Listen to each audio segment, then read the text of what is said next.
Hi hello friends, welcome to నా cricket. నేను Harsha. DC versus RR మ్యాచ్లో మనం చెప్పిన ప్రిడిక్షన్ కరెక్ట్ అయింది. మనమైతే ఈ మ్యాచ్ డీసీ గెలుస్తుందని అయితే పోస్ట్ టాస్ ప్రివ్యూలో చెప్పడం జరిగింది. అదే జరిగింది. డీసీ చాలా కంఫర్టబుల్గా 200+ రన్స్ని అయితే చేజ్ డౌన్ అయితే చేయడం జరిగింది. ప్రివ్యూ గురించి మాట్లాడుకునే ముందు మనమైతే ఇచ్చిన ప్రిడిక్షన్స్లో ఏమేమి కరెక్ట్ అయ్యాయో ఫస్ట్ అయితే చూద్దాం.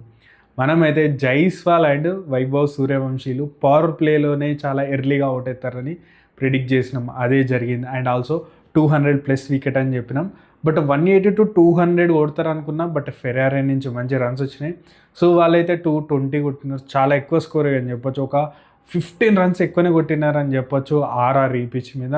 అండ్ ఆల్సో టాస్లో మనం చెప్పినాం పిచ్ చాలా మంచి బ్యాటింగ్ పిచ్ ఉంటుంది. సెకండ్ బ్యాటింగ్ ఇంకా అడ్వాంటేజ్ అవుతుంది. డ్యూ ఫ్యాక్టర్ రాకపోయినా సరే చేసి ఇంకా అనుకూలిస్తుంది. ఎందుకంటే వికెట్ మీద ఆ లైవ్ గ్రాస్ ఉంది, అది బైండ్ చేసి పెడుతుంది వికెట్ని. అంత అంత స్లో పిచ్ అయితే అవ్వదు. బట్ రియాన్ పరాగ్ ఎందుకు ఆ డిసిజన్ తీసుకున్నాడు అనేది నాకైతే అర్థం కూడా కాలేదు. ఓన్లీ ఒకే ఒక రీజన్ ఏంటంటే, ఒకవేళ డీసీ సెకండ్ బౌలింగ్ చేస్తే కుల్దీప్, అక్షర్ పటేల్, విప్రాజ్లు ముగ్గురు స్పిన్నర్లు ప్లేలోకి వస్తారు. కొంచెం స్లోగా అయినా వాళ్ళకి ఇబ్బంది అవుతుందని ఒక నెగిటివ్ థాట్ తోటి వెళ్ళిండు. పిచ్లు ఇవన్నీ ఫ్యాక్టర్స్, తన స్ట్రెంగ్త్ ఏంది, మ్యాచ్ ఏం జరుగుతున్నాయి, అసలు మ్యాచ్లు చేజింగ్ ఎంత చేస్తున్నా అవన్నీ కూడా పట్టించుకోకుండా జస్ట్ పిచ్ ఏమైనా స్లో అవుతుందా అని. యాక్చువల్గా అంత వికెట్ చూస్తే చాలా చాలా సాలిడ్ వికెట్ కనిపిస్తుంది. రోల్ మంచిగా ఉంది, అసలు షైన్ కూడా కనిపిస్తుంది. అలాంటి డిసిషన్ తీసుకున్నాడు. బట్ టాస్ పడగానే నేనైతే ఆర్ఆర్ గెలిచింది టాస్ అనగానే చేజ్ అంటాడు అనుకుంటే, ఫస్ట్ బ్యాటింగ్ అనగానే అయిపోయింది మ్యాచ్, ఇక్కడనే అయిపోయింది అనుకున్నా. ప్లేయింగ్ లెవెల్ మిచెల్ స్టార్క్ రాగానే. అండ్ ఆల్సో బ్రీజ్ కూడా వస్తుంది, అంటే గాలి కూడా ఎక్కువ ఉంది. నేను చూసిన మొబైల్లో కూడా చూస్తే బ్రీజ్ ఎక్కువ ఉంది స్టేడియంలో. అండ్ ఆల్సో చూసుకుంటే షెడ్స్ కూడా ఊగుతున్నాయి. అలాంటి సిచ్యువేషన్లో ఫస్ట్ బౌలింగ్ చేయడం చాలా చాలా కరెక్ట్. మనం అడిగిన క్వశ్చన్ స్టార్ నడుగులు టీవీలో కూడా ప్రొజెక్ట్ అయింది. ఎవ్రీడే వస్తాయి నా క్వశ్చన్లు, నిన్న కూడా వచ్చింది. సో బ్రీజ్ ఉండడం అది బౌలింగ్కి అనుకూలిస్తా అంటే రెండు విధాలు ఉంటుంది. ఏంటంటే మీరు చూస్తే జైస్వాల్ది బాల్ మీరు ఫుల్ టాస్ని కొట్టలేకపోయింది. అంటే రావాల్సిన దానికంటే, అంటే గాలి అటు నుంచి వచ్చినప్పుడు బౌలర్ సైడ్ నుంచి వచ్చినప్పుడు రావాల్సిన దానికంటే కొంచెం తొందర వస్తుంది బాల్. అండ్ కొన్నిసార్లు లేట్ అవుతుంది. రివర్స్ అంటే బాల్ స్వింగ్ అవ్వాల్సిన డైరెక్షన్ కాకుండా వేరే సైడ్ కూడా స్వింగ్ అవుతుంది. అంటే ఆ ఎయిర్ అంతే కదా, గాలి బ్రీజ్ ఎక్కున్నప్పుడు న్యూ బాల్ స్వింగ్ అవుతుంది, దానికి గాలి కూడా యాడ్ ఆన్ అవుతుంది. సో అది కూడా చూసుకోలేదు రియాన్ పరాగ్. అసలు చెప్తున్నా కదా, బ్లండర్ మిస్టేక్ అయితే రియాన్ పరాగ్ చేసినాడు. సో మనం చూసినప్పుడు అయిపోయింది. మిచెల్ స్టార్క్ ఉన్నాడు, మళ్ళీ జెమిసన్ ఉన్నాడు. ఖచ్చితంగా అదే జరుగుతుందని నేను ఎక్స్పెక్ట్ చేసిన. సో నేను అనుకున్న మిచెల్ స్టార్క్ వర్సెస్ నాకు వైభవ్ సూర్యవంశీ ఏమన్నా అవుట్ చేస్తాడు అనుకున్నా, కానీ అది రివర్స్ అయిపోయింది. బట్ చూసుకుంటే జైస్వాల్ అయితే మనం చెప్పినాం కదా, ఇక గాలి వచ్చింది, తను కూడా ఏం చేయలేడు. ఎక్స్ట్రా అంటే బాల్ కావాల్సిన లెంత్ కంటే కొంచెం ముందే వచ్చేసిందా, లేట్ వచ్చేసిందా, మిస్టైమ్ అయిపోయింది. అండ్ చూసుకుంటే వైభవ్ సూర్య ఫస్ట్ బాల్ కొట్టిన సెకండ్ బాల్కి అవుట్ అయిపోయాడు. బాల్ చూస్తే కూడా మీకు లేట్గా లోపలికి వచ్చినట్టు అనిపిస్తుంది, ఎడ్జ్ తీసుకొని బోల్డ్ అయిపోయాడు. బట్ జెమిసన్ చేసింది అయితే నాకైతే నచ్చలేదు. ఆ టైంలో మ్యాచ్ టైంలో అయితే అస్సలు నచ్చలేదు. అంత ఎగ్రెషన్ ఒక 15 years బాయ్ మీద చూపించకుండా ఉండాల్సిన దగ్గరకు వచ్చి, అంటే మీరు సెలబ్రేషన్ చేసుకోండి, దూరం వెళ్ళి సెలబ్రేషన్ చేసుకుంటే బాగుంటుంది. 15-year కిడ్ మీద చేయడం నాకు ఆ టైంలో మాత్రం అస్సలు నచ్చలేదు. బట్ మ్యాచ్ అయిపోయిన తర్వాత నేను ఇంకో యాంగిల్లో కూడా ఆలోచించాను. ఏంటంటే సూర్యవంశీ చూసుకుంటే అసలు ఇంత సెలబ్రేషను విరాట్ కోహ్లీ లేకపోతే ధోని ఇట్లాంటి వికెట్లు, రోహిత్ శర్మ ఇలాంటి పెద్ద పెద్ద వికెట్లు, సచిన్ టెండూల్కర్ ఇట్లాంటి వికెట్లు తీసినప్పుడు కదా సెలబ్రేషన్ చేసుకోవాల్సింది. నాలాంటి ఒక 15-year బాయ్ మీద అలాంటి సెలబ్రేషన్ చేస్తానంటే సూర్యవంశీ ఇంపాక్ట్ ఎంత ఉందో మీ అందరికీ అర్థమవుతుంది. కానీ సూర్యవంశీ కూడా ఒక నెగిటివ్ నుంచి మనం పాజిటివ్ తీసుకోవాలంటే ఈ విధంగా కూడా చూసే అవకాశం ఉంది. నాకు తెలిసి మ్యాచ్ అయిపోయిన తర్వాత అదే చెప్తారు, చూసిన ఎట్లా సెలబ్రేషన్ చేసుకుంటున్నావు, సో నువ్వు అంత ఇంపాక్ట్ చేస్తున్నావు అని చెప్పి ఉండొచ్చు.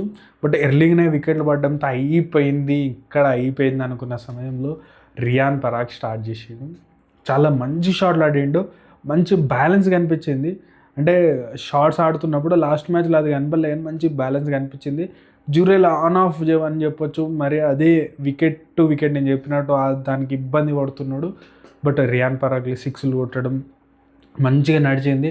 ఎప్పుడైతే జురేల్ అవుట్ అయిండో తర్వాత చూసుకుంటే జడేజాని పంపిండు. అసలు నే నాకు ఫ్యూజులు అవుట్ అయిపోయినాయి. అరే జడేజా ఏంద్రా ఈ టైంలో మీ బెస్ట్ బ్యాటర్లకి ఎక్కువ బాల్స్ ఇవ్వాలి. అప్పుడు చూసుకుంటే 12th ఓవర్ 13th ఓవర్ ఇంకా 7 ఓవర్స్ ఉన్నాయి. మీ బెస్ట్ బ్యాటర్స్కి ఎక్కువ బాల్స్ ఇవ్వాలి. మనకి శుభం దుబే లాస్ట్ మ్యాచ్ ఏ విధంగా ఆడిండో తెలుసు. అండ్ ఆల్సో చూసుకుంటే తిను కూడా ఫిరారీ ఎంత మంచిగా ఆడిండో తెలుసు. వాళ్ళకు ఒక ప్లాట్ఫామ్ సెట్ చేసి ఒక మంచి రన్స్ కొట్టే టైంలో జడేజా రావడం, జడేజా స్లోగానే ఆడిందని చెప్పాలి. ఆ మూమెంట్లో ఒకవేళ ఫెరారీ కానీ శుభం కూడా వచ్చి ఉంటే ఇంకా 10-15 రన్స్ ఎక్కువ వచ్చి ఉండే. అది చాలా డిఫరెన్స్గా మారేది. లాస్ట్లో 240 కొట్టాలంటే ఎవ్రీడే 240 కావు, 220 కూడా. ఇది చాలా చాలా డీసీ స్టార్టింగ్ పవర్ ప్లేలో రన్స్ వచ్చినాయి కాబట్టి ఆ విధంగా జరిగింది. బట్ దాని తర్వాత చూసుకుంటే మళ్ళీ నాకు తెలిసి అక్సర్ కూడా కొంచెం కుల్దీప్ని చాలా లేట్గా బౌలింగ్ వేయించడం, ఓవర్ ఫెరారీ 3 6లు కొట్టడం, అక్కడి నుంచి మళ్ళీ మూమెంటం అందుకున్నారు వాళ్ళు కూడా. అండ్ ఆల్సో ఒక ఉద్దేశం చూసుకొని 200 వస్తారా అన్న సిచ్యువేషన్ నుంచి 220కి వెళ్ళిపోయే సిచ్యువేషన్ నాకు వచ్చేసినారు. ఇంకా లాస్ట్లో దంచుడు కొట్టిండు.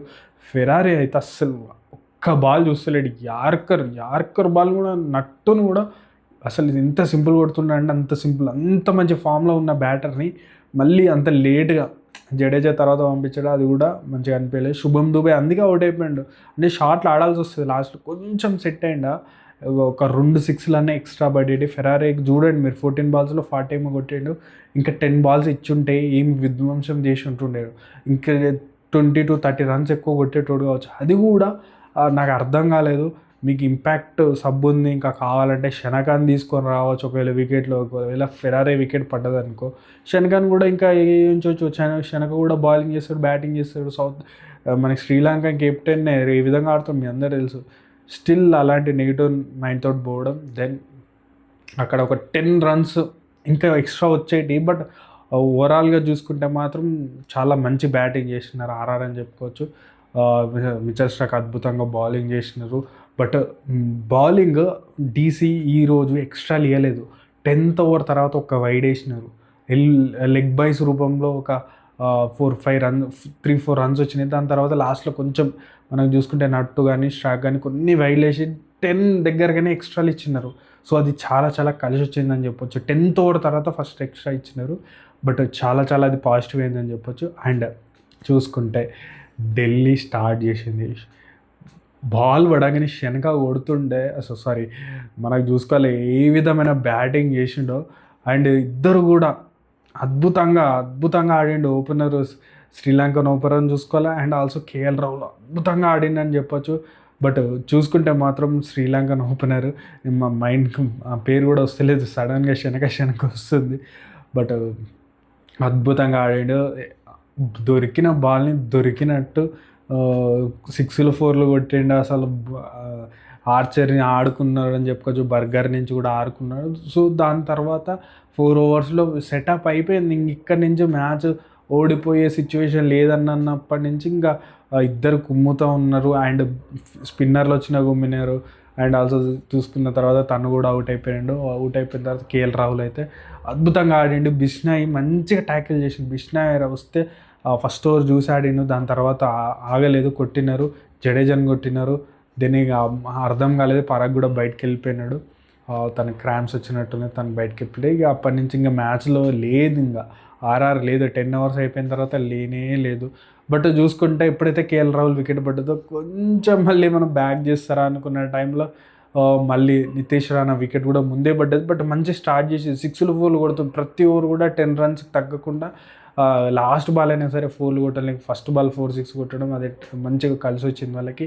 అండ్ లాస్ట్లో చూసుకుంటే ఇంకా కొంచెం కేఎల్ రాహుల్ అవుట్ అయిన తర్వాత అశుతోష్ వచ్చిండు. అండ్ స్టబ్స్ కొంచెం ఫస్ట్ ఒక ఓవర్ 1.5 ఓవర్ కొంచెం చూసి ఆడాను. కానీ మళ్ళీ అశుతోష్ ఇది కాదని మళ్ళీ కొట్టడం, ముందుకొచ్చి స్వీప్ షాట్స్ కొట్టడం, అవన్నీ కూడా కట్ చేసి కొట్టడం, కట్ షాట్స్ కొట్టడంతో బౌలర్స్ కూడా కొంచెం ఏం చేయాలో అర్థం కాక ఫుల్ టాస్లు ఇవన్నీ వేసినారు.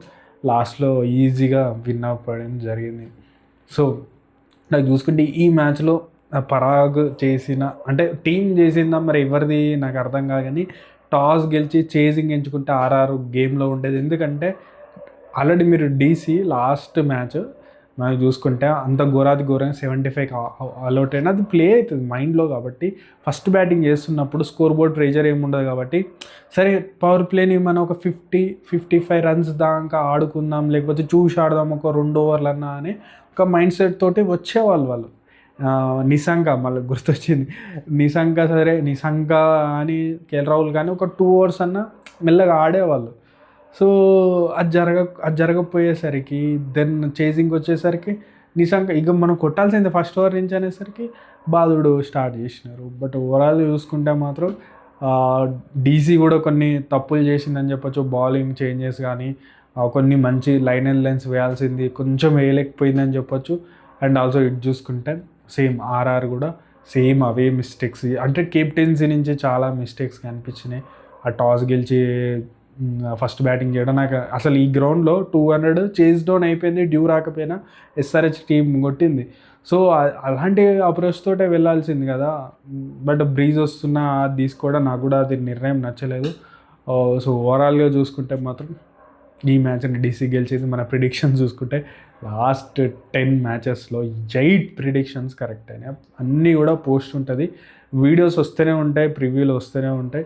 సో ప్రివ్యూలో నేను పిచ్ ఎట్లుంటుంది, ఎవరికి అడ్వాంటేజ్ ఇవన్నీ చెప్పినా సరే టాస్ ఎంత క్రూషియల్ అని కూడా మ్యాచ్లో చెప్తాను. టాస్ చాలా క్రూషియల్గా మారుతుంది కొన్ని మ్యాచెస్కి. సో కొన్నిసార్లు సిచ్యువేషన్స్ కూడా చేంజ్ అవుతూ ఉంటాయి, కండిషన్ చేంజ్ అయ్యి పోస్ట్ టాస్ ప్రివ్యూ ఛానల్లోనే వస్తుంది, మన యూట్యూబ్ ఛానల్లోనే పోస్ట్ పెడతాను. టాస్ అయిన 10 మినిట్స్కి ఎవరైనా చూడాలి అంటే నా అనాలిసిస్ చూడాలి అనుకునే వాళ్ళు ఏంటంటే ఇప్పుడు మనమైతే ప్రివ్యూ అనేది ఒక 1 డే ముందు 15 అవర్స్ ముందు చేస్తాం. బట్ మ్యాచ్ టైంకి కొన్ని కండిషన్స్ మారి క్యాలిక్యులేషన్స్ మారుతాయి కాబట్టి మనం పోస్ట్ టాస్ ప్రివ్యూ కూడా పోస్ట్ పెడతాను. ఎందుకున్నట్టు ఇప్పుడు నేను ఎంఐ మ్యాచ్ మనం చూసుకునే MI versus SRH match 24 hours ముందు కండిషన్స్ ఇవన్నీ చూసి ప్రాపర్గా చెప్తే అదే జరిగింది కదా. ఇప్పుడు ఈ మ్యాచ్లో కూడా అదే జరిగింది. అంటే లాస్ట్ మీరు చూడండి అన్ని మ్యాచ్లు కూడా మనం చెప్పినట్టు జరిగినాయి. అంటే నేను చెప్తేనే కదా తెలిసేది. ఇప్పుడు నేను 2 టీమ్స్ బాగా ఆడితే ఈ టీంకి ఇది అడ్వాంటేజ్ అంటే ఏం తెలియదు, నా టాలెంట్ కూడా తెలియదు. సో అందుకే నేను పోస్ట్ టాస్ ప్రివ్యూలో ఎక్స్ప్లెనేషన్ చేయడానికి ట్రై చేస్తున్నాను. సో మళ్ళీ చెప్తున్నాను, మనం ఎలాంటి బెట్టింగ్ యాప్స్ ఎంకరేజ్ చేయము. మీరు కూడా వాటికి దూరంగా ఉండండి, క్రికెట్ని చూడండి, ఎంజాయ్ చేయండి. సో రివ్యూ వీడియో ఏ విధంగా అనిపించిందో కూడా కామెంట్ సెక్షన్లో తెలియజేయండి. అండ్ ప్రతి ఒక్క కామెంట్స్ నేను చదువుతాను, గుర్తుపెట్టుకుంటాను. మనమైతే 5K సబ్స్క్రైబర్స్ అయితే దాటే నాకు చాలా హ్యాపీగా ఉంది. సో ఈ వీడియో నచ్చితే కనుక ఖచ్చితంగా లైక్ షేర్తో పాటు సిఎస్కే వర్సెస్ ఎంఐ మ్యాచ్ ఇది కూడా ప్రివ్యూ కూడా వచ్చేస్తుంది మార్నింగ్. సో ఖచ్చితంగా లైక్ షేర్ సబ్స్క్రైబ్ చేసుకోండి. Thank you.